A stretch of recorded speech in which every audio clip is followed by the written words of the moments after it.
morning, good afternoon, or good evening. Welcome back to Bariatrics and Beyond, the podcast where we talk about life before, during, and beyond bariatric surgery. So get comfortable, grab yourself a drink and a healthy snack because today we have a very special guest. We're going to be talking all about fitness. So please welcome the one, the only, Malik Wills-Martin. Give yourself a round of applause. Thanks for having me on. No, thanks. Thanks for being here. So for you guys, you might notice Malik has a very similar, actually same accent to me. He's a fellow Aussie, one of my close mates here in Vegas, but also my trainer. So introduce yourself, Malik. Tell us everything we need to know about you. Oh, yeah. Well, I've been a personal trainer since I was about 18. I've done all sorts of types of training, just focusing on just mobility work. I did CrossFit, Olympic lifting, powerlifting, bodybuilding, body weight, calisthenics training. I also got into fascia stretch therapy later in my career. Yeah. And as you guys, he's sitting down, you guys, but he's a huge human. So can we just get your stats like height and weight? About 6'2", 245 pounds. Yeah, so he's a big boy. And so I remember you did bodybuilding. Yeah. And you were in a competition out here, and I went and I was like, I think we were like front or second row. Yeah. And it was so admirable, just like to see you up there, and I seen how you prepped for it and the dedication. I was just like, this is amazing. I want to do that. Yeah. And then at that point, I was like, hey, Malik, will you train me? And then you did, and you got me in the best physical shape of my life. So let's go in and talk about all that kind of stuff, because here at EOC, we have patients that basically all different kind of fitness levels from some people can't walk, you know what I mean? And then so some people's goals are obviously all of our goal is to lose weight, right? Yeah. But a lot of us, you know, we've never been in a gym before, so we don't even know where to start. So can you just tell us like what made you get into fitness and how you decided this is kind of what I want to do?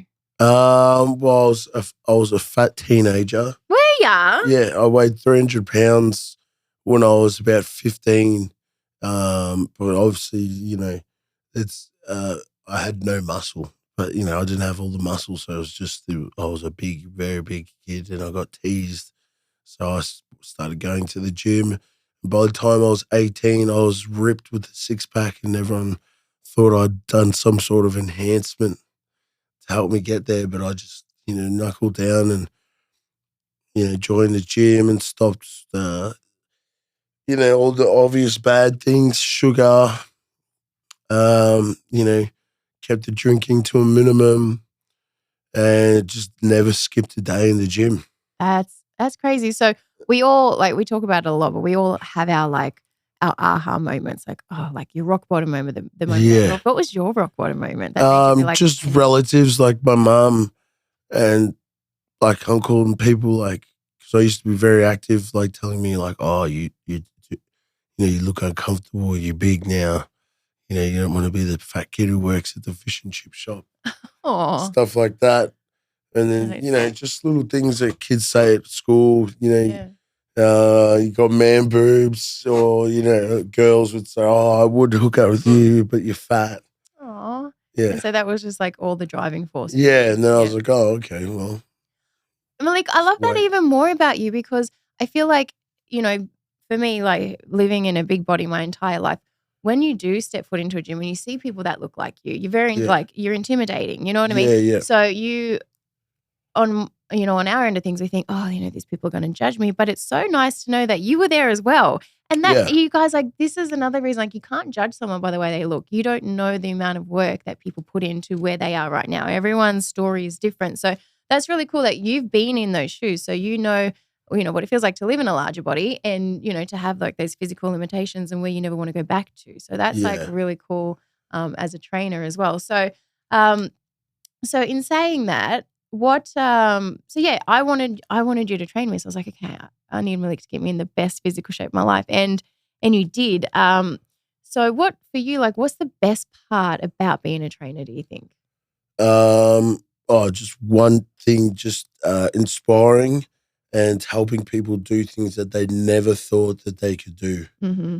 So they're like, oh, I could never do 10 push-ups, or I could never do this, whatever it is physically and mentally, just seeing the look in their face when they're like, oh, they really thought they could never achieve that goal and they achieve it. That's the best feeling.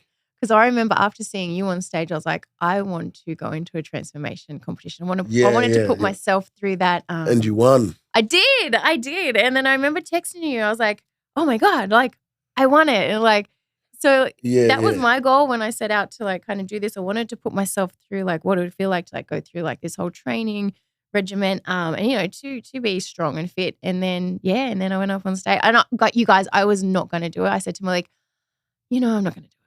I just don't think I could do it. And I remember you being at the gym and you're like, no, like you're going to do it. Just do it, Kay. Just do it. And I was like, oh, and I did, and I freaking won. Yep. That was crazy. But got to be in it to win it. Oh, that's it. And then your motto for me, and I remember at the gym all of the time, your motto, I'd be like, oh, I can't do that. And you would always say, F around and find out. Yeah, that's exactly. That's motto, just try it. F around and find out. Yeah. And that's what you told me. And that's kind of what we did. Okay, so Malik, people have never been in the gym before. Yep. A lot of people in our support pages, they don't even know where to start. Yeah. A lot of people coming to have bariatric surgery, their main goal is to lose weight. So can you give us some tips on fitness-wise, what good activities are there to A, lose weight, and B, can you give us tips on how to like build a habit? Because I feel like with consistency, like I think that's what we need, but like it's hard. They say like motivation comes and goes. You need that discipline, right? So can you give us tips on A, what exercises do you think for a beginner that's just looking to just lose weight, and then we'll go into strength training after that? Okay. Yeah. So, maybe I'll start with the discipline part. Yeah. Yeah. So you got to look at it as going to the gym like something that what's something that you do every day? Brush your teeth, like a non-negotiable. Yeah. Non-negotiable, brush your teeth. But you may not, but then that's something you do every day. But if you look at it as something that you just do just because you don't want your teeth to fall out of your head, you brush your teeth. Even when you don't want to brush your teeth, you're tired, you do. So if you make it something that it's just something that you do first, regardless of how you feel, because your feelings is not you. You is what recognizes your feelings. So that's why you get upset when you don't go, and then you struggle to go, is because you're listening to your feelings. Now, if you ignore your feelings and just do it because it's something that you need to do to prolong and raise the quality of your life, then you just got to look at it as like that. I did it. I'm going because I said I'm going to do it. Now, going to the gym doesn't mean smashing yourself for an hour or 2 hours or nothing like that. You can go to build a habit, just go every day for start with 15 minutes as a minimum. Yes. And then build up from there. So the first 3 or 4 days, and give yourself a time limit so that you want to, so that when that 15 or 20 minutes finishes, you're like, I want to go back, or I still want to be here. I don't want to go, but only limit yourself. So then the next day you're looking forward to that 20 minutes and you'll make the most of it and maybe gradually increase it up into a point of maximum 45 minutes of weights. So that's a good way to go about the discipline part of it. And just building that habit.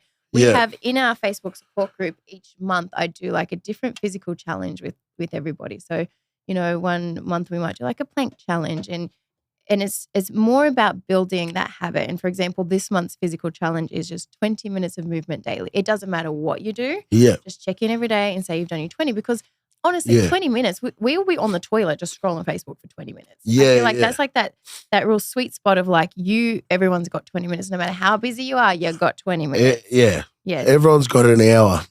Right. But 20 minutes, everyone can yeah, there's no excuses at 20 minutes. No. So your tips are just start small and make it a habit every day, rain, hail. And going to the gym doesn't mean that you have to do weights, doesn't mean that you have to do cardio. You could do vice versa, or you could do both, or you could just go in and stretch and do a yoga class. It doesn't matter what you do. It's about doing.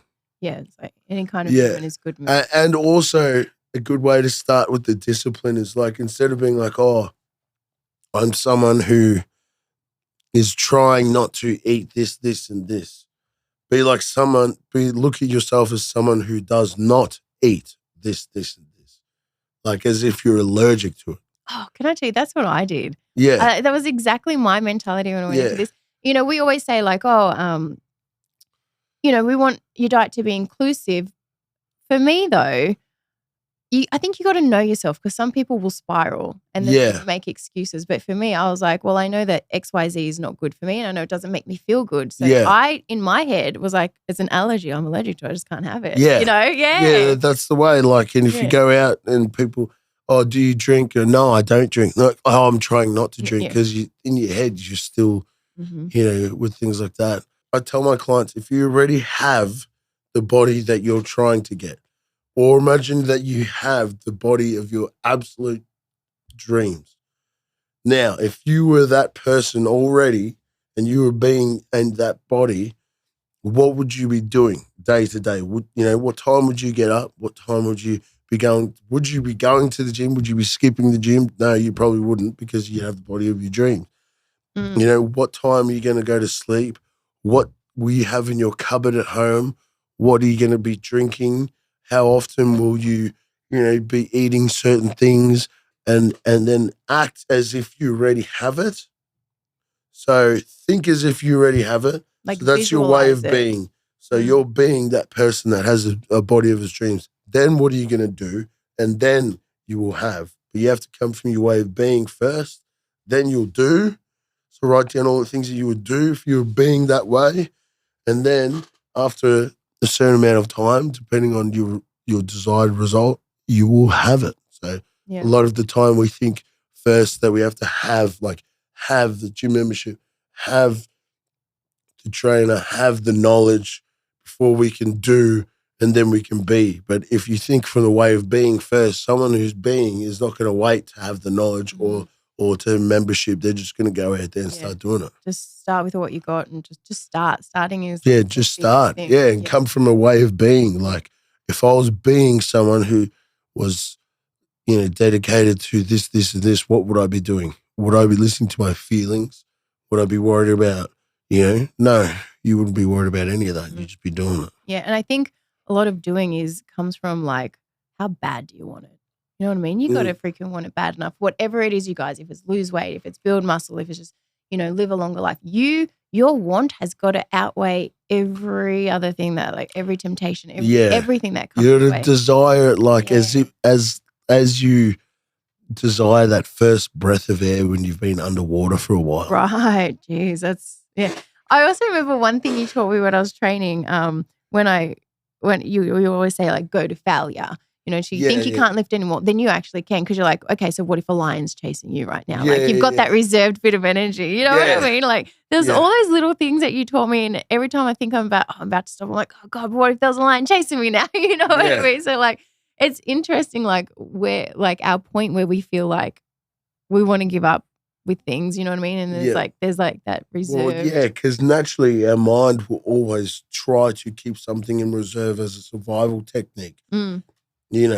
So, like, it doesn't matter. Like I used to say to Kayla, you could do the hardest leg day of your life and be like, oh, I can't walk, or it's hard to walk. And then you walk outside to the car park, you see a big lion next to your car and he's about to attack you. You will get another gust of wind to run away from that lion. That's that natural reserve. So when you push yourself in the gym, when I say to fail, it's fail with good form. So as soon as you feel yourself moving or having to modify your techniques throughout the movement, that's your, state of failure, but not failing when you feel like stopping. When you feel like stopping, that's when you should start counting. Right. Okay, so let's wind it back a bit. So cardio. The best times to do cardio? I want to know, is cardio good for weight loss? If people and also best times to do cardio. Do we do it faster? There's so many, like, this, that. We don't, and honestly, most of us, we don't know where to start with any of this. So can you give us some tips on cardio? when to do it. Do we do it fasted? Do we eat after?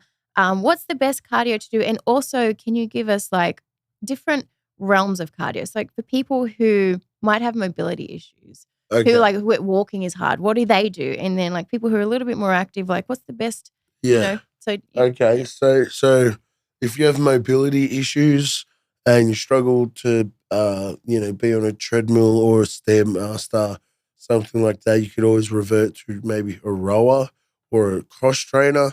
And if those two are not also an option with you having to be able to do it without pain, swimming. Swimming's probably the best. Can I tell you, that's where I started. Yeah. When I was 350 pounds, because my ankles would hurt just like walking. Yeah. Nobody knew that that I was in pain. I just kept a lot of things to myself, but I got a gym membership and I started doing water aerobics. Yeah. Just getting in the, so that's probably the best. Now the timing for cardio, if you're trying to optimize fat burning, you got to think your body will only burn fat when there's no sugar present in the blood. Now, the times when I recommend to do the cardio where it will be most effective in burning fat, let's say I'm not worried about weight loss. I'm worried about burning fat. Okay. I don't want because cardio can also burn muscle if abused. So the best times to do it is in the morning in a fasted state before you've eaten anything, because that is when your blood sugar is the lowest. Now, how the intensity and what I would recommend is do it so low that you can be able to hold a conversation on the phone and not be puffed out. Yes. Okay, you guys. This man told me, all right, so you're going to do fasted cardio and it's going to be 45 minutes on the stairs. I almost died. I wanted to punch him in the face. If I could have reached his 6'2" face, I would have punched him. I was like, I can't even do the stairs for like 2 minutes. But you said do it low and slow, and to the point where you can hold a conversation. Like even if you have to start at like pace 1, just do this level 1. It's all about the duration, and that also will flush your body of any excess cortisol. It helps rid your body of lactic acid, and because you're doing it at such a low heart rate with being fully oxygenated, it will oxygenate your blood and your brain, so you'll feel really alert. But like but calm after it, because you've just been basically doing breath work for 45 minutes. So doing it first thing in the morning after you've completed a weight session, and then after your last meal at night would be the best times to do cardio. For someone starting out in the gym, I never recommend doing any sort of high intensity anything. Right. Yeah. Why is that? Just because it's going to raise your cortisol levels. You're not at a level of cardio fitness yet if you're just starting in the gym. So it's going to probably be more detrimental to the chance of injury. The risk to reward is not worth it. Gotcha. Yeah. That makes sense. Yeah, because also you got to ease your heart into it. Like doing the low heart rate cardio for long periods of time, it's not going to put any sort of strain on your heart. It's not going to exhaust your adrenal glands, and it's going to keep your cortisol as low as possible, which is what you want because it's a fat-storing hormone. Gotcha. Yeah. Okay. And it eats your muscle too. So keeping your cortisol low, anything that will keep your cortisol low is going to help with fat burning. Really? Like that could be meditation, yoga, long walks, being in the sun, reading, anything that keeps massage, hot baths, cold baths as well, ice baths. Yeah, but doing the sauna, anything that will lower your cortisol will help you essentially burn fat.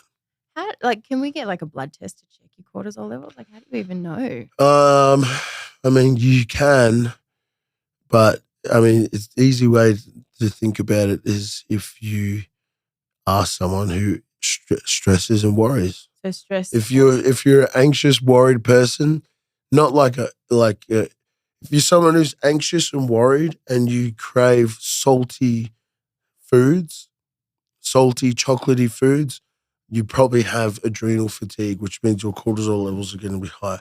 Now, if you're someone who worries and you crave deep fried foods and salty and chocolate foods, you probably got liver dysfunction and high cortisol. And then if you're someone who just craves berries, sweets, breads, mainly carbs, and you have, you worry. No, not worry. You feel more like hopeless and like lethargic. Like, I reckon that was me. Yeah, so that's your thyroid function. Oh, 100%. Is low. So then, so you don't really need to get the blood test, because sometimes the blood test, it'll give you readings and you'll focus on the wrong thing, rather than if you focus on the symptoms, that will tell you the cause. So yeah, and if you're someone who's, experiences the hopelessness and breads and that, then yeah, that's thyroid. And then if you're craving creams, like, ice cream, sour cream, cheese, all that stuff, that means generally you're too high in estrogen, which can happen in men and women. So don't exclude yourself. If you're a man, your estrogen levels can get too high too. So yeah, just things like that now. And then like adrenal fatigue, and you don't want to do anything high intensity. Even if you do weights, you want to keep your heart rate to, well, at least let it, like, don't do the weights for longer than, like, say 10, 15 second sets. And then between each set, allowing yourself to get back to a resting heart rate. Wow. Such a science behind it. Okay, so let's talk about weights and weight training. Yeah. Again, a lot of us never even step foot into a gym. I know myself, I was like, okay, well, I, got my cardio down, and I would go to the gym and I'd do my cardio. And then I was like, I think I know how to work that machine. I had maybe like a handful of machines that I knew how to do. Yeah. And that's what I did for like a year straight, just the same machines, because I knew what they were. And I didn't really up my intensity. And then I felt like I was just going in circles for a year at the gym. And that's when I was like, hey, I need help. I need Malik to teach me like how these machines work, how to like rack a machine, like how these, like, some of us, we don't know where to start. Yeah. So what are your tips for like someone that's looking into getting into weight training, because they do want to, build muscle? Yeah, if you're getting into weight training, definitely find a coach. I mean, you can look at a lot of YouTube videos and stuff, but finding a coach is going to like help. The coach is like a GPS for gym. Find a reputable coach, someone who has done what you're trying to do, basically, and possibly someone who would like want to focus on form, because form is number one. Because doing the weights, if you're doing it, let's say your shoulders is designed to last you 100 years, but you're doing this weight at a bad angle and not securing your joint, you're only going to get 40 years out of that shoulder because you're misusing it every time you go into the gym. Otherwise, if you do using good form, you could be amplifying the performance of your shoulder, maybe get 120 years out of it. So finding a trainer is very important for doing weights. And why like form is so important. I remember you saying when I was like learning movements, sometimes we're not, we could be doing, let's just say like a chest press, right? Yeah. And you don't know what muscle is supposed to be engaged. So like I love that you teach like, okay, so this movement, this is where you're pushing from. Like this is this is the muscle that's engaged. So you kind of connect the mind to the muscle connection, and then like exactly in on that. Yeah. So and then and also having a purpose. Like, okay, I want to build my pecs, my glutes, my hamstrings, and whatever it is. Like when you're doing your workout, what are you doing? Like, what is your intention? And go from there. Don't just go in and do all the shoulder machines. Just, having intention and keeping a logbook is very important. Writing down your workouts, writing down your reps and sets, and making sure that each week when you go in that you're progressing and trying to get one more rep or 5 more pounds. Or, or also being able to know, okay, that day I didn't do better than I did last time. And then you can look back in your logbook and go, oh, well, I only had 4 hours sleep last night and 1.5 meals before I did weights today. So that's last time I had 7 hours sleep and 2 full meals before I worked out. So maybe that's why you know what I mean? Yeah. I remember you told me go buy a notepad and bring it next time and write it. And I was just like, bring a book and I can just put it on my phone, and you're like, no, I want you to write it down on paper. Like, Yeah, I want you want to get off the phone. Yeah, and like when you do, like physically write it down, and this I did. Old school. Some things you never have to change. Right. If it's broken, don't fix it, huh? Yeah. Yeah. So I remember you did tell me keep a logbook, and so I'd take my little notepad to the gym, but it makes sense. So yeah, you think definitely if you don't know your way around the gym, instead of just like trying to figure it out, watch some YouTube videos. If you can, hire a trainer. Hire a trainer. There is a book that will teach you good form in most like functional movements, and that's called Becoming a Supple Leopard by Kelly Starrett. Okay. And there's one book that I would recommend. Well, there's two. Well, there's one that I recommend for overall, like you could just follow that, and it's the 4-Hour Body by Timothy Ferriss. And then there's one book that the only book I really recommend on nutrition, and that's The 7 Principles of Burning Fat, which goes into the endocrine system, all of the organs in your body that produce hormones, and how the hormones in your body is what dictates whether you will build muscle, lose fat, be stressed, not sleep, have cravings. If you fix your hormones, which that book helps you do, you will fix whatever you're trying to do. Yeah. Crazy how there's such a science behind it. It's not just, like, hey, eat this, do that. But I mean, obviously like that all is, comes into play, but there's just such a science behind it. So another thing that you also taught me was, Kayla, you need a rest. Yes. Because I'm an all or nothing kind of girl. I want to do it, and I want to like always do it, and I don't want to rest, and I just and you told me you need a rest, and you need to have and sleep. How does sleep play such a big role in how? So unless you're doing slow heart rate cardio, and that's for longer than 25 to 30. So after 25 to 35 minutes, your body definitely will have no sugar in your blood. So that means you will be burning fat. And that's, in the fasted state. Now, outside of that, doing high intensity workouts, doing weights, all of the magic happens in your sleep. So all the weights and high intensity movements, it primes your body to release the right hormones for you to burn fat and repair muscle in your sleep.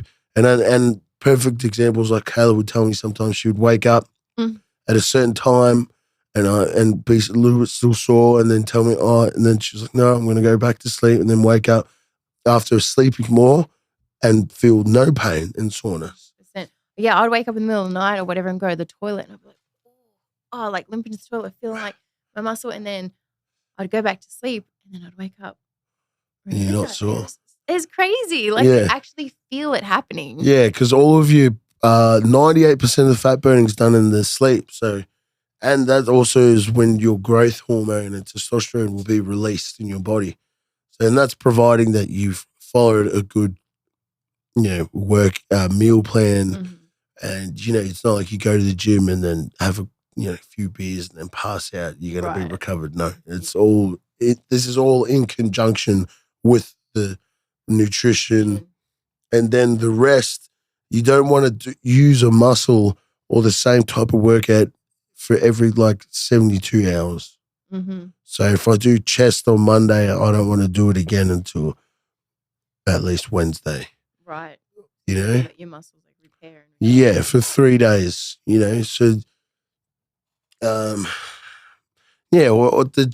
also depends on the type of workout. But generally, 1 day on, 1 day off for doing weights is probably most accurate, no matter what weight program you're doing. But there's no reason to go in and do weights every day. Right. And you were talking about nutrition. So one of the first things when I said, hey, Malik, can you train me? I need to figure out my way around the gym. I kind of thought my nutrition was pretty good, and I was I was doing the same. I had been doing the same thing for years, and I was successful. I lost 200 pounds with it. But the first thing you said to me was, for this week, keep a log of what you eat and send me every single thing that you eat. Yeah. Right. So I was like, well, I know I eat fine, so I'm good. You know what I mean? Yeah. And I sent you my log of what I ate, and you're like, okay, well, I mean, you don't eat terrible, but we need to change a few things. And one of the first things you told me was you said no packet food. Yeah. Like, cut out the protein snacks, the protein bars. Like that was like the one thing. No. Yeah. Because like you guys, I was one of those people. I would be like, well, I didn't reach my protein goal today. I'm going to go eat a protein bar. But Malik, you basically got me on like eating. I've never ate so much in my life. Like you got me on eating more, but actual like good whole foods meals. And I would say, but what if I'm hungry? And you're like, eat another meal, repeat meal 1 rather than go have a snack. So like you pretty much helped me eliminate snacking like altogether. Yeah. Yeah. So snack. I mean, you can snack on like whole foods, like a boiled egg, an apple, carrots, celery sticks, but snacking on protein snacks or treats that have come in a packet and it's made by Quest, and you look on the ingredients and you can't even properly pronounce half of the ingredients. No. So and having enough protein per day is very important for muscle growth. And for sleep and for cognitive function as well. Right. Having enough protein. That was another thing with the protein shakes. Yeah. I think I was just having like a premiere, not to like, badmouth any brands, but you were like, yeah, no, they got to go. You're like, I need you on a better protein. You got me on a plant-based protein. Yeah, plant-based one. You can play around with that, but generally like the pre-made ones that are already liquid, I find it generally not as good quality. Yeah. They're good. Yeah. But you also said to me, I only want you having a protein shake before weights, after weights. Yeah. Yeah. Yeah, because that's the only time that the protein that they make in those protein shakes and stuff is, in my opinion, the best. The only time you should take it is before and after the gym because it's such a refined, concentrated protein. It can also create an insulin spike, and insulin's a fat storing hormone. We want to avoid insulin spikes, unless you're doing weights. So before and after weights is the only time to have that protein shake, which is why I told you guys listen to that because in the bariatric community.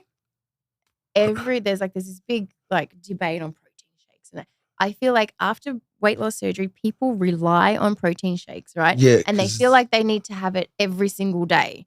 And we say to them, maybe like within the first year or the first 6 months, because your stomach can't hold a lot of stuff. So But we try to get people to weaned off those protein shakes because people are like, well, it's my breakfast. I have a protein shake every morning for breakfast, and then they add there's sugar-free syrups and this healthy shake has just become this something that is really not healthy for us. Yeah.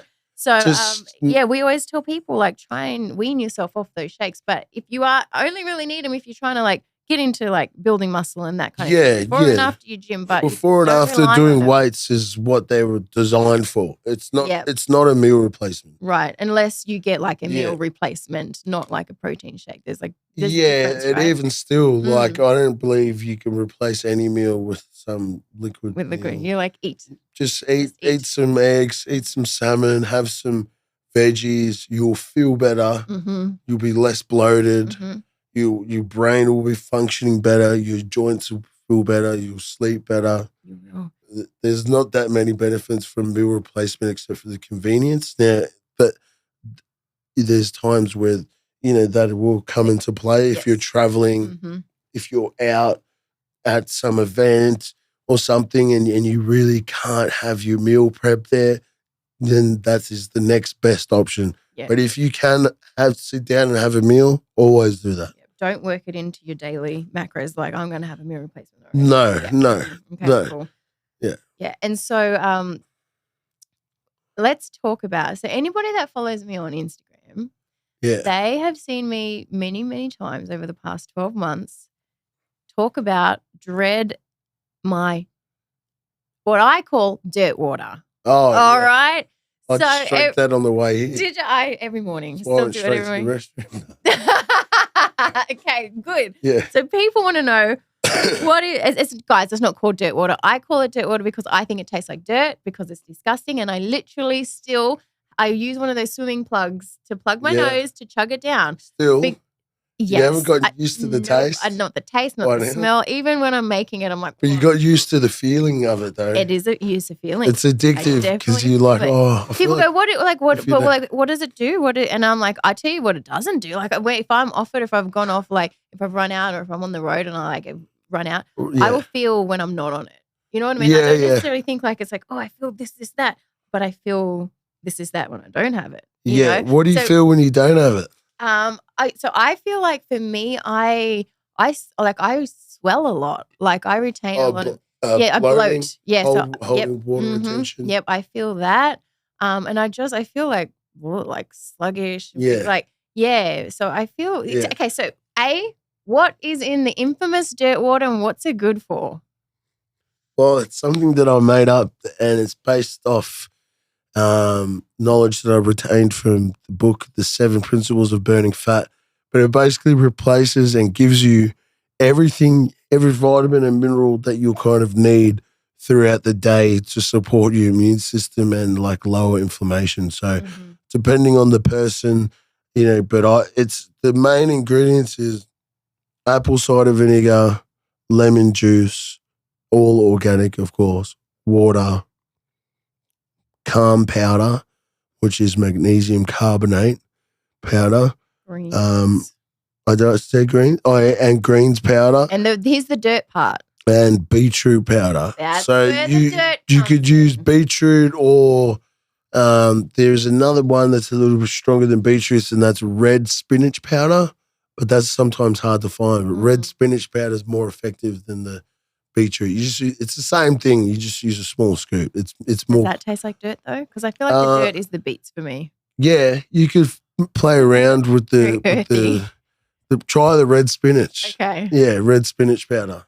But basically, it's going to give your body all of the magnesium. You're going to get magnesium from the greens and the beetroots. You're going to get microbiome from the apple cider vinegar, and the lemon juice helps keep your body alkaline and pH balanced.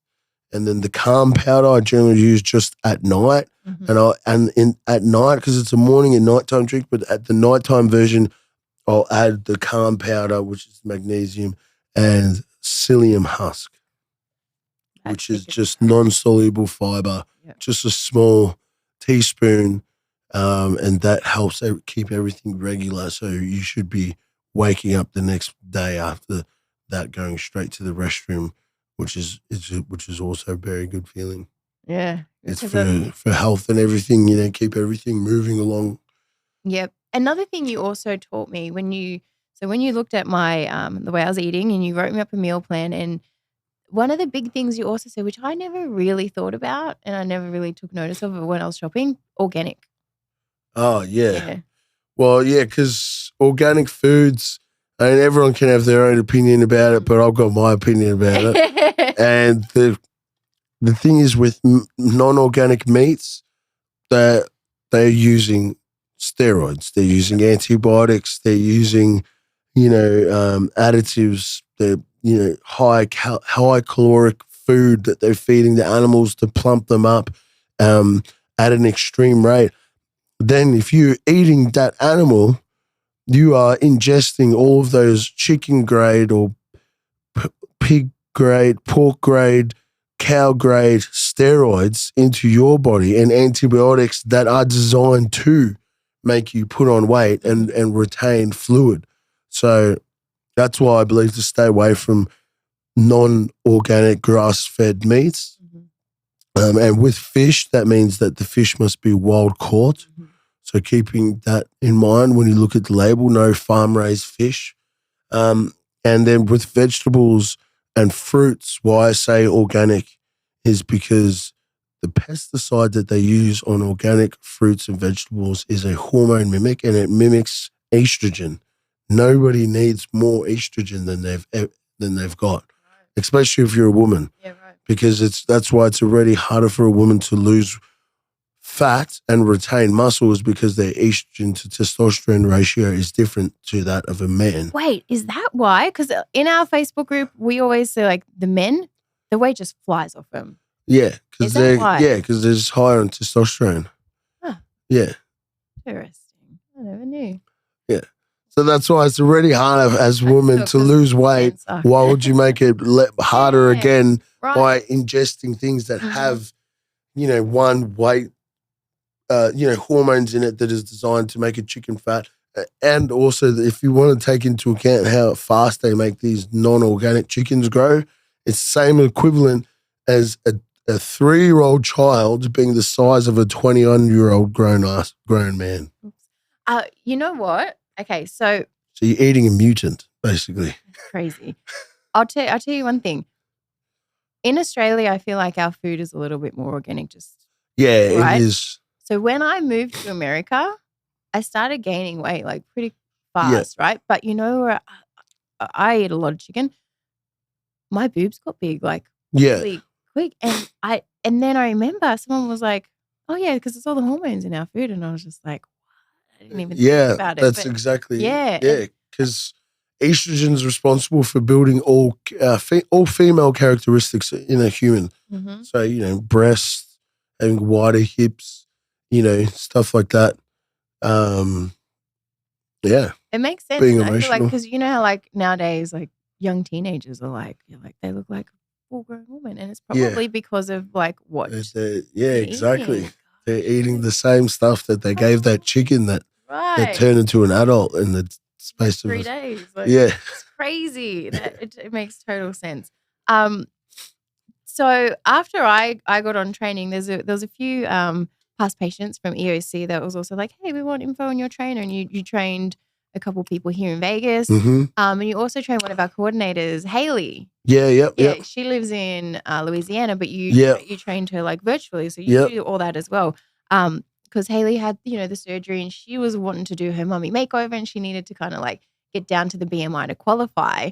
So she had her mummy makeover this year. She got down to the BMI, and she looks fantastic. Oh, nice. And she's still gymming it every day now. Oh, beautiful. It's become such a lifestyle for her too. Yeah. You really changed her life as well. Oh, awesome. Yeah, so that's great. Yeah, actually, I got to show you an updated photo. Of her after her mummy makeover. She looks fantastic. But yeah, so you also like train people online too, don't you? Yep. Do online training as well. And then you created your own ebook. Oh yes, I do have an ebook. Yeah. It's a little bit short. No, I love it. I love a short book. Yeah. So it's I haven't actually got it on any sort of platform where people can buy it yet because I haven't found one that I can use. But I can always send it. So if people want, and it talks about everything that we kind of just went through, like all the. Oh yeah, it has everything what I just talked about on there. It's called The Truth About Fat. It's by Malik Wills-Martin, yours truly. It is a short, good read. It's 25 pages, but it has a lot of very good information. And if you are interested in it, I can send anyone a copy. Yeah. I'm sending out copies for tips, so you just send me a tip via Venmo or whatever it is, and I'll send you a book. So it's for free for a tip, and it could help change your life. It's called The Truth About Fat. You heard it here first from Malik Wills-Martin. Well, Malik, thank you. Is there anything else that you want to add to people just starting their weight loss journey? Just make it like brushing your teeth, and don't forget that you have to be the body that you want to have now. So don't when you get a 6-pack or whatever you're trying to do, you're not going to be eating chips or going out for beers or doing all that.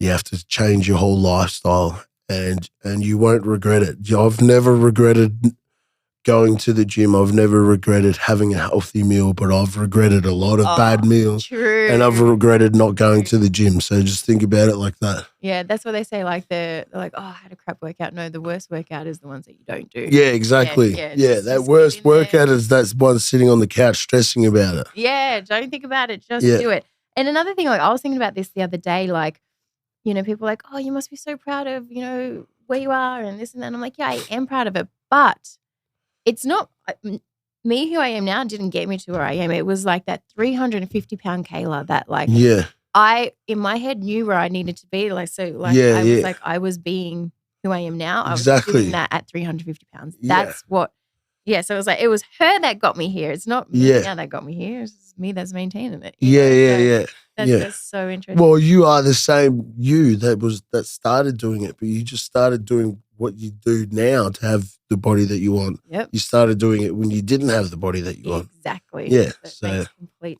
sense. Well, thank you, Malik, and thank you for being my trainer. Thank you for being my friend, and no thank worries. you for being on the podcast. No worries. Thanks for having me. Bye, you guys.